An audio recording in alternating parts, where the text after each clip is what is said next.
विशेष मधली पहिली बातमी आहे शिवसेनेच्या संदर्भातली। शिवसेनेचा सूर्योदय होणार की शिवसेनेच्या हाती मशाल येणार की त्यांना त्रिशूल येणार आहे, याच संदर्भातली केंद्रीय निवडणूक आयोगाने शिवसेनेच्या दोन्ही गटांचं निवडणूक चिन्ह गोठवल्यानंतर ठाकरे गट असो की शिंदे गट असो हे निवडणूक चिन्ह पुन्हा मिळवण्यासाठी जोरदार प्रयत्नात आहेत।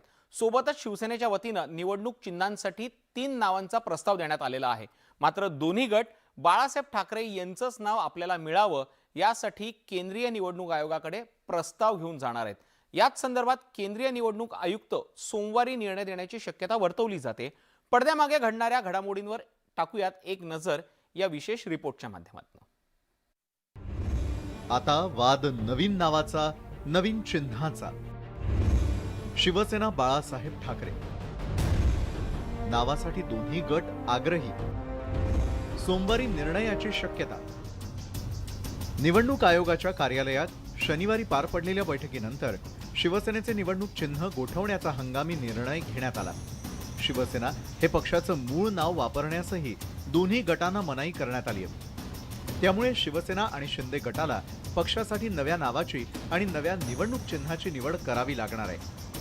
केंद्रीय निवडणूक आयोगाने धनुष्यबाण हे निवडणूक चिन्ह गोठवल्यानंतर उद्धव सेनेकडून नव्या चिन्हासाठी चाचपणी सुरू झाली आहे। त्रिशूळ, उगवता सूर्य, मशाल या चिन्हांचा शिवसेनेकडून विचार सुरू असल्याची माहिती शिवसेना नेते अरविंद सावंत यांनी दिली आहे। निशाणी आमची निवडणुकीची निशाणी तुम्ही फ्रीज केली, हे अतिशय गैर झालेलं आहे।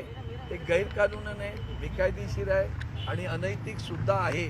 पण हे सगळं त्या 2 राज्यातील भारतीय जनता पार्टीच्या वतीनंच देशातील या त्यांच्या दबावाखाली हे सगळं चाललेलं आहे। याच्यामध्ये काही दुमत असल्याचं कारण नाही। आम्ही आता आमच्याकडनं त्रिशूळ, मशाल आणि उगवता सूर्य अशी 3 चिन्ह माननीय आयोगाला सादर केली आहेत आणि त्याच्यावर ते निर्णय घेतील। निवडणूक आयोगाने तो आदेश आपल्याला दिल्यानंतर आपण तात्काळ 3 चिन्ह त्यांच्या आदेशानुसार 3 चिन्ह दिलेली आहेत। आता ही चिन्ह मी आपल्यासमोर दाखवतोय। एक आहे त्रिशूळ,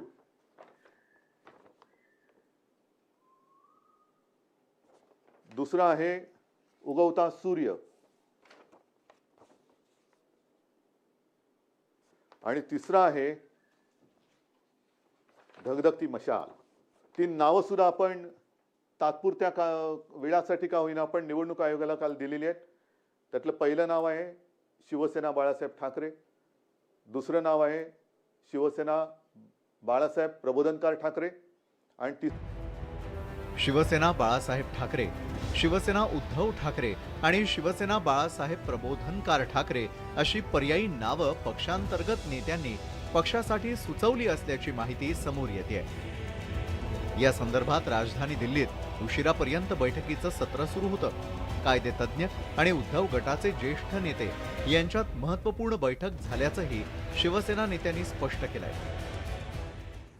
दोन्ही पक्षांना किंवा आम्हाला तरी एकेकाला मिळून का होईना एक हिअरिंग ते नक्कीच देतील, एक सुनावणी होईल आणि सुनावणी झाल्यानंतर पुन्हा एकदा त्या दस्तावेजांकडनं किंवा कागदपत्र जी सादर केलेली आहेत त्यामधनं जे काही तथ्य त्यांना आढळत आहे त्याद्वारे ते निर्णयाप्रत येतील।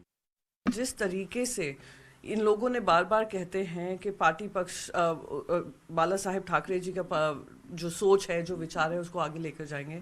आज वही वंदनीय हिंदू हृदय सम्राट श्री बाला साहेब ठाकरे जी ने इस पार्टी का स्थापना की थी। इस पार्टी को प्रबोधन ठाकरे जी ने नाम दिया था शिवसेना। उसका उद्देश्य ये था कि महाराष्ट्र की अस्मिता की लड़ाई लड़ेंगे, मराठी मानुस की लड़ाई लड़ेंगे। आज जो आपने ये कृत्य किया है, ये जो पाप किया है, इलेक्शन कमीशन के साथ साथ जो हमने निर्णय देखा है, वो आपने उन्हीं के उस विचार को, उन्हीं की उस सोच को, उन्हीं की वो संकल्पना को जो खत्म करने का ये कृत्य और पाप किया है ना, उससे हर शिव सैनिक उत्तेजित है।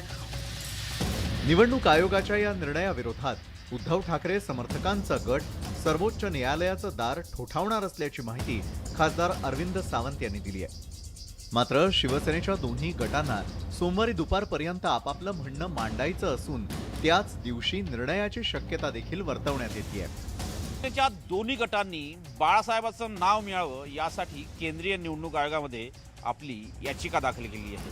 तशा प्रकारचं उत्तर देखील दिलं आहे। पण महत्त्वाचं म्हणजे आता केंद्रीय निवडणूक आयोग काय निर्णय घेतं आणि बाळासाहेबांचं नाव कोणाला देतं, उद्धव ठाकरे गटाला की शिंदे गटाला, हे पाहणं अतिशय महत्त्वाचं ठरणार आहे. नवी दिल्लीहून ईश्वरसह प्रशांत रामदास, न्यूज 18 लोकमत.